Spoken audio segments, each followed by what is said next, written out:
Hotel শব্দটি শুনলে স্বাভাবিক ধারণায় থাকে অবকাশ যাপন কিংবা জরুরি কাজে মানুষের থাকার জায়গা। দেশজুড়ে এমন হাজারো হোটেল রয়েছে নামে বেনামে, কিন্তু শুনতে অবাক লাগলেও ঢাকা রংপুর সড়কের পাশে বিশাল এক হোটেল রয়েছে শুধুমাত্র গৃহপালিত পশুদের থাকার জন্য। মহাসড়কের পাশে বিশাল খোলা জায়গায় মাঠ জুড়ে শত শত গরুর দীর্ঘ সারি। এখানে কেউ ব্যস্ত গরুর খাবার জোগানে, কেউ বা আবার পুরো সময় কাটাচ্ছেন পশুর পরিচর্যায়। এই দৃশ্যটি কোনো পশুর হাটের মনে হলেও আসলে এটি গরুর জন্য তৈরি এক বিশেষ আবাসিক হোটেল। এ জায়গায় যেমন একটা হোটেল পাইছি, গরুর হোটেল বাংলাদেশে কোথাও নাই। চট্টগ্রাম দিয়ে আসছি, আমি রংপুরে এসে গরুর হোটেল পেলাম, যা কখনো কোনোদিন শুনিও নাই। আমার তো 61 বছর বয়স, আমি এখনো শুনি নাই গরুর হোটেল, কিন্তু এই জায়গা রংপুরে এসে গরুর হোটেল হয়েছে ইনশাল্লাহ। রংপুরের প্রবেশদ্বার মডার্ন মোড়ে গড়ে তোলা হয়েছে ব্যতিক্রমী এই উদ্যোগ। দূর দূরান্ত থেকে আসা পাইকার ও স্থানীয় খামারিদের ভোগান্তি কমাতে ব্যক্তি উদ্যোগে তৈরি করা হয়েছে পশুদের জন্য দুটি আবাসিক হোটেল, যেখানে মাত্র 50 টাকা ভাড়ায় মিলছে গরু রাখার নিরাপদ আশ্রয়স্থান। প্রায় 500 পশু একসাথে রাখার সক্ষমতা রয়েছে এখানে। গরুর হোটেলের মতো এখানে গরুরা রেস্ট করে। আবাসিক হোটেলের মতো মানুষের যে একমন হোটেল থাকে, এটা গরুর হোটেল।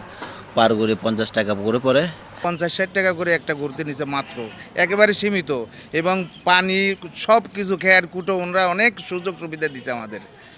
এরকম সুযোগ সুবিধা বাংলাদেশে আর কোথাও হয়নি। আমরা মূলত উত্তরবঙ্গের দেশি গরুর ব্যাপক চাহিদা রয়েছে চট্টগ্রাম, বরিশাল ও কক্সবাজার সহ দেশের দক্ষিণাঞ্চলে। এসব এলাকা থেকে আসা পাইকাররা বিভিন্ন হাট থেকে গরু সংগ্রহের পর ট্রাকে তোলার আগ পর্যন্ত এই হোটেলকেই বেছে নিচ্ছেন নিরাপদ আশ্রয় হিসেবে। এতে যেমন কমছে চুরি বা ছিনতাইয়ের ভয়, তেমনি সুস্থ থাকছে পশুগুলো। রংপুরের বিভিন্ন বাজার থেকে আমরা গরু কিনে এখানে গরু রেস্ট করে আর কি, খাওয়া দাওয়া রেস্ট করে, তারপর এখান থেকে লোড দিয়ে চট্টগ্রামে সোজা চলে যাই। তো রাখছি, আলহামদুলিল্লাহ আমরা খুব ভালো পাইছি রংপুরে, আলহামদুলিল্লাহ ভালো পাইছি।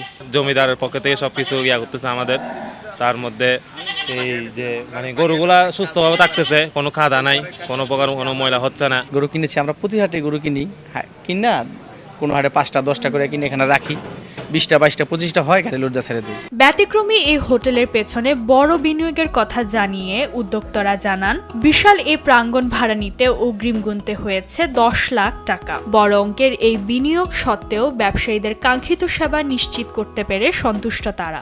গরুর গোসল থেকে শুরু করি, খাদ্য খ্যার, মানে নিরাপত্তা ব্যাপারী থাকে, ওই যে বোর্ডিং আছে, এখানে ভেতরে থাকার জায়গা আছে।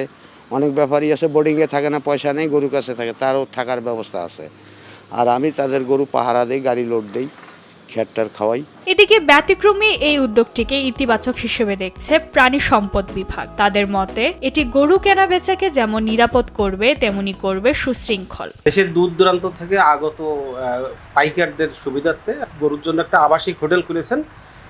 এখানে পাইকাররা থেকে আশেপাশের হাট থেকে গবাদি পশু কিনে ওখানে রাখছেন এবং তাদের নিরাপত্তা সহ, তাই না, খাবার দাবারের বিষয়ে ওরা সহযোগিতা করছেন, এবং এতে করে ওই যিনি আগ্রহী সহ এবং কিছু লোকে এখানে কর্মসংস্থান। গরু ব্যবসাকে আরো নিরাপদ ও সুশৃঙ্খল রাখতে এই এলাকায় নজর রাখছে আইন শৃঙ্খলা রক্ষাকারী বাহিনীও। ব্যতিক্রমী এই উদ্যোগ দেশের অন্যান্য প্রান্তে ছড়িয়ে পড়লে খামারি ও ব্যবসায়ীরা আরো লাভবান হবেন বলে মনে করছেন সংশ্লিষ্টরা।